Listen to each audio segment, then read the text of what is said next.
funny. That's great.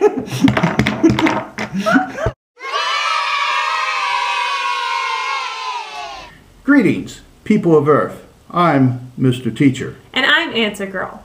Our blog is about our geeky, nerdy pursuits of knowledge. That is, finding and presenting the answers to questions about topics that have piqued our interest in one way or another, or have been suggested by you. We are coming to you again from the Eudora Public Library in Eudora, Kansas. We thought the library would be an ideal location for today's topic, character analysis. That is, an examination of a character in the context of the work of fiction in which he or she appears.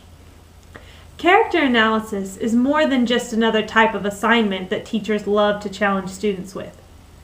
It is a process that you normally do to some degree whenever you read a story. Think about a character in one of your favorite stories. Is he or she a hero, a villain, or a little of both? How do you know? Can you give evidence from your story that supports your answer? I thought you could.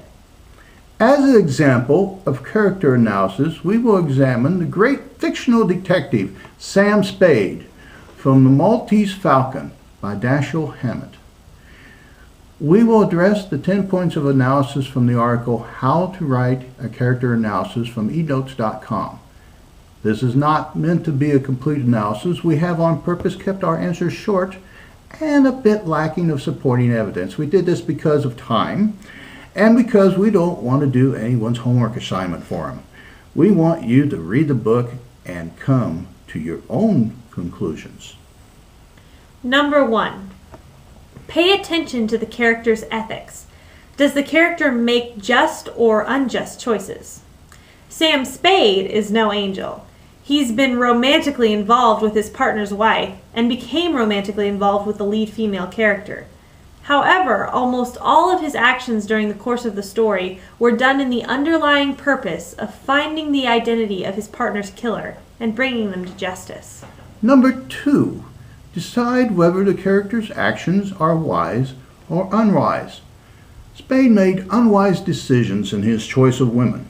His partner's widow became jealous and tried to blame Spade for her husband's murder. However, Spade is an expert in deduction and manipulation and turns potentially dangerous situations to his advantage.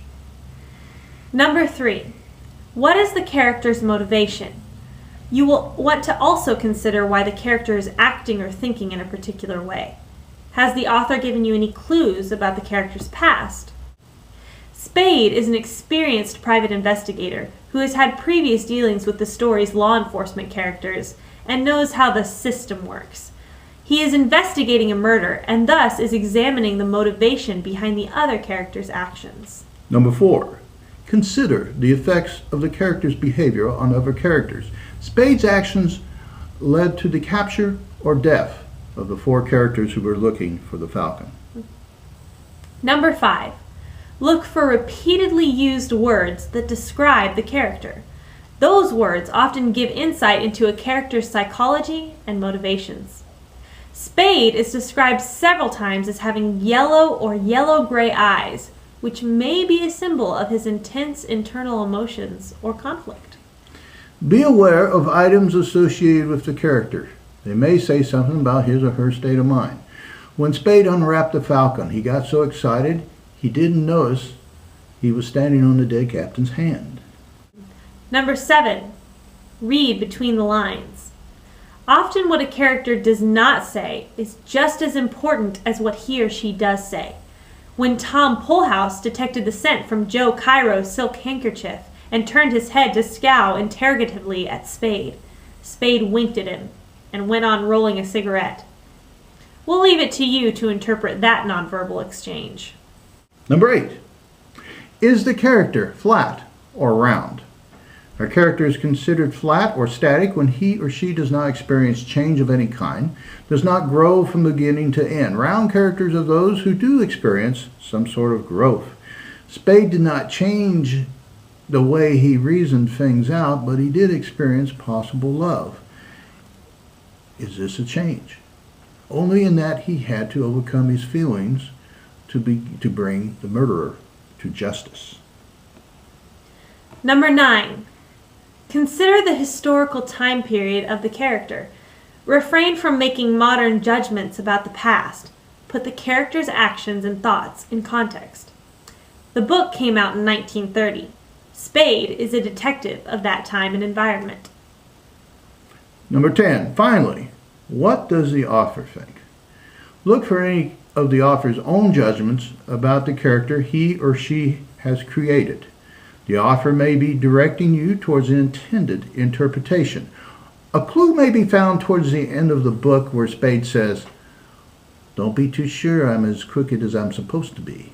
That kind of reputation might be good for business, bringing in high-priced jobs and making it easier to deal with the enemy." You can find the original character analysis article at www.enotes.com. Thanks again to Eudora Public Library for letting us film in their facility. You can find out more about the Eudora Public Library at www.eudorapubliclibrary.org. On behalf of Mr. Teacher and Answer Girl, thanks for watching. Please subscribe, like, share, and send us your suggestions. If you have a question about mathematics, science, music, history, etc. that is really bugging you, let us know and we may answer your question on a future episode. Here's looking at you, kid. Wrong story, Mr. Teacher. Oh. Bye.